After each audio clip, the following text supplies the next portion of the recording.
Coming to Greece for posting of several years was a big dream for me. This country is so rich in history, but also in landscapes, in the wonderful weather, the beautiful food, and most of all the people. So being posted here, I think, is a dream for every diplomat.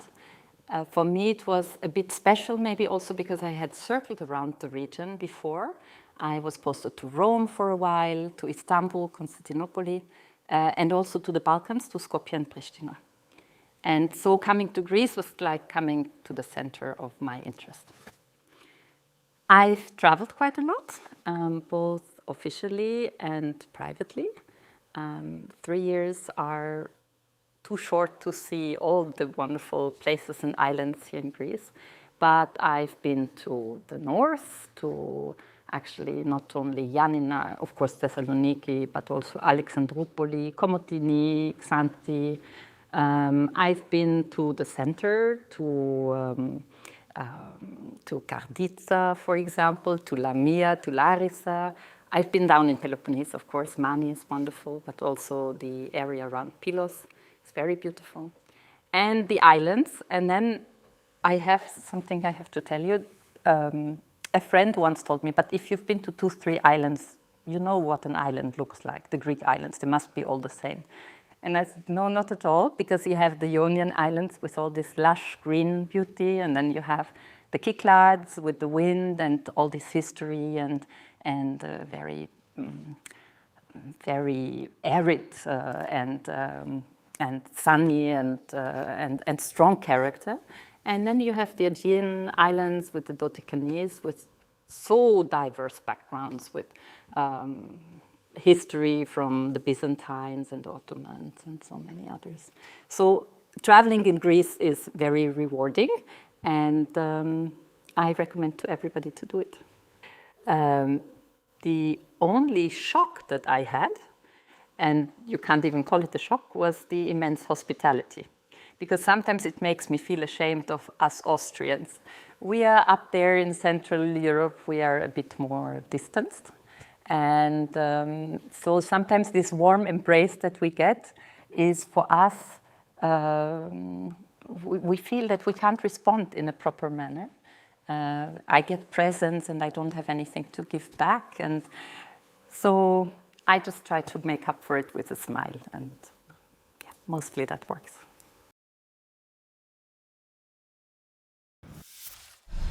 I would generally divide the work as an ambassador and the work for us as an embassy here in Greece into 4 main strands.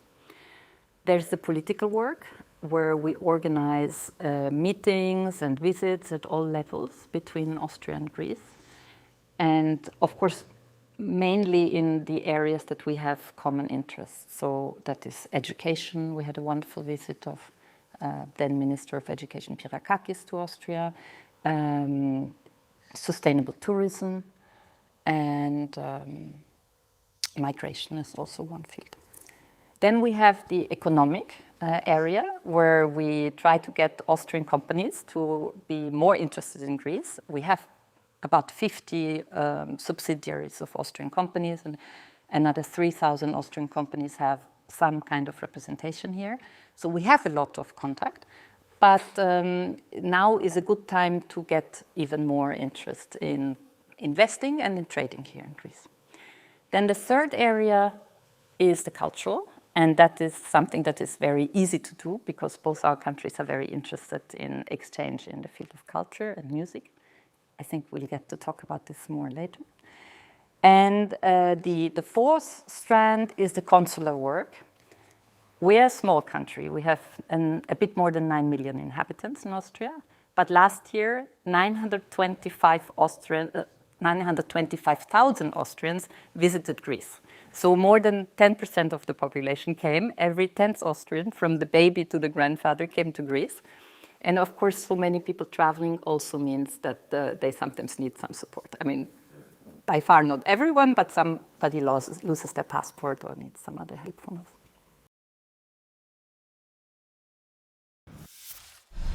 Yeah, let me start on economic relations. Let me start with a fun fact. We have a cheese exchange worth 100 million euros between Austria and Greece. And this cheese exchange is actually very balanced. We import 50 million worth of feta every year from Greece to Austria. Austrians love the Greek feta. And you import about 50 million worth of yellow cheese from Austria. So I think Greeks actually like our yellow cheese as well. Otherwise, well, apart from that, of course, we have many other fields. Besides the food industry, we have the pharmaceutical industry, the metals, the cars, the machinery, as you mentioned. And now we are looking into expanding trade relations into new areas. It's a perfect time because Greece is currently on a very good way economically. After many difficult years, the Greek economy is growing much more than the Austrian and than many other economies in Europe. And Austrian companies and Austrian know-how is actually quite interesting for Greek companies. So what we do is we get Austrian companies to come here with business missions, especially in fields where we see that the technology that we have is in demand here. We had a trade mission for biomass, forestry and biomass, and that had a big success. And now, most recently, we had a trade mission in the field of construction, infrastructure, energy, waste management. And I think these are niches with sustainability, green technology, health technologies. These are areas where Austrian companies can really have an added value here. We do have a trade surplus, Austria versus Greece, if you talk only about products.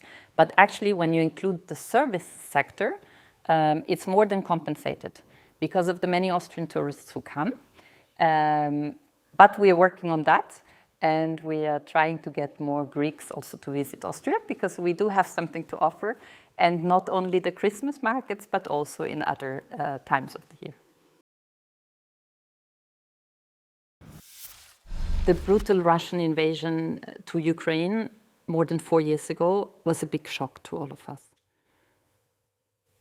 Austria has military neutrality as a principle enshrined in our constitution. But we've done everything to go as far as we can in supporting Ukraine. We've taken a very clear stance. With the European Peace Facility, we are supporting Ukraine, and Austria is a full contributor to that. We are one of the largest investors in Ukraine, and Austrian companies stand ready to also help in the reconstruction of the country. And we have taken almost 90,000. At the moment, I believe there's still 85,000 Ukrainians in Austria. We're very happy to have them. They have learned the language, they have found jobs, many of them, and they've integrated very well into Austrian society. So we are actually happy to be a host country of so many fellow Ukrainians in Austria. The energy crisis has hit many of our citizens very hard. Austria was very dependent on Russian gas before the war started. And we've done a lot to get rid of this dependency. We have managed meanwhile. We are now importing gas in other ways. We've also tried to replace a lot of the gas with, especially with green technology, with sustainable energy. The war is taking a long time, and it is very difficult, most of all for the Ukrainians, but also for Europe. But Austria is convinced we have to stand with Ukraine as long as it takes. We don't know how long this war will take. We have to put more pressure on Russia. We have adopted another sanctions package just recently, the 20th sanctions package. And still, Russia doesn't seem to be very willing to engage in meaningful negotiations. So we need to push that. And we need to come to lasting peace, a just, a comprehensive, and a lasting peace.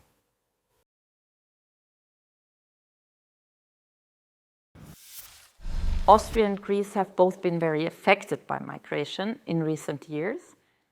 Greece, obviously, as a frontline country, as a first point of arrival, but Austria as a country of secondary migration. And I think most Greeks wouldn't know, but at the moment, we have in schools in Vienna, more than 50% of pupils don't speak German as their first language. So in the grade schools, in the Dimotiko, it's even 60%. In some districts where, well, the less well-off districts, is 80% of pupils who don't have German as their first language. So obviously, we are also very affected, even though you see it less than in Greece. Migration, or rather dealing with and managing the phenomenon of migration, is a big policy priority for both Austria and Greece. Minister Sanus Plevris visited Austria last September and had very good discussions with his counterpart, and then decided to invite our minister, Gerhard Kahner, to Delphi this year. So, as you know, just recently, the Delphi Economic Forum took place, and they had a public discussion there and also, of course, bilateral talks.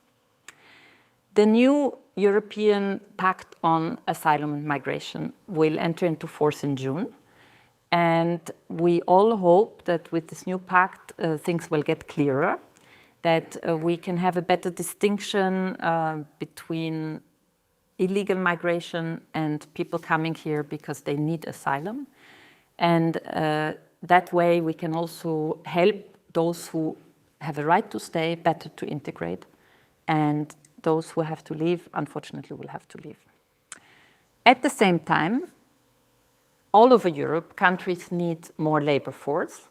And so we also need legal pathways for migration, not only for skilled labor and for students and researchers, but also maybe for seasonal workers. So there's what they call circular migration, where people come for a certain time, for peak seasons, where we need their help. In all of this, one thing must be clear: human rights need to be respected. And this is something particularly important to me because for many years in my career, I have worked on human rights in New York, in Austria, in other places. So the human rights agenda needs to be always on our mind, and we cannot forget about human rights.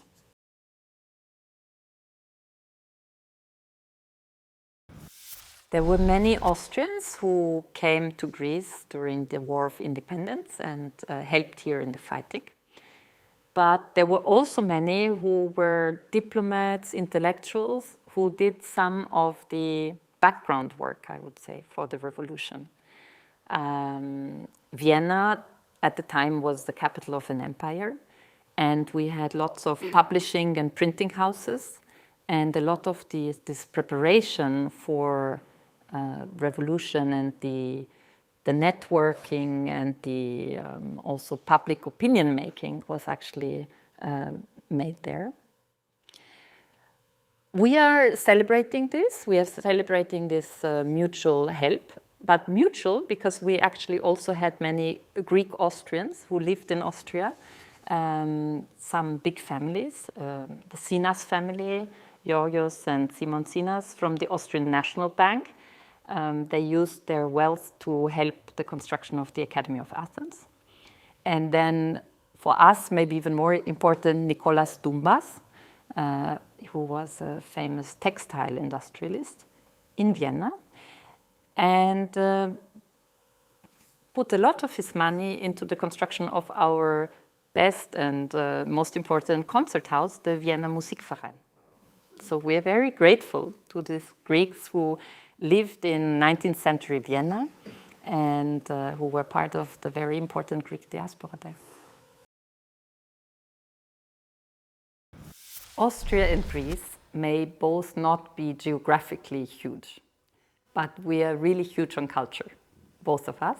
We have a long tradition in music, in architecture, in theater. but also, of course, in sciences, political sciences, social sciences.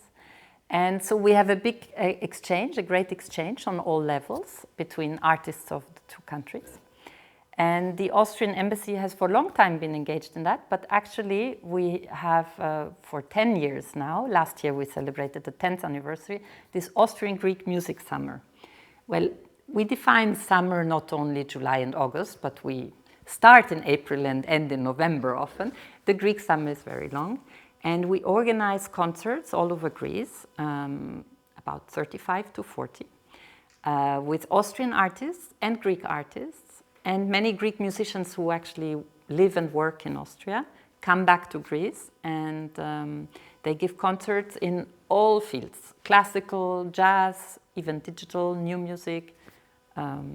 So we get them together and we make them work together, and it's a very good exchange. We wouldn't be able to do all this if it weren't for our partners here in Greece. We have some sponsors, but especially we have a great cooperation with regions, with municipalities, and with festivals. And they actually take great care of the artists that we bring. So it's a great cooperation that we have.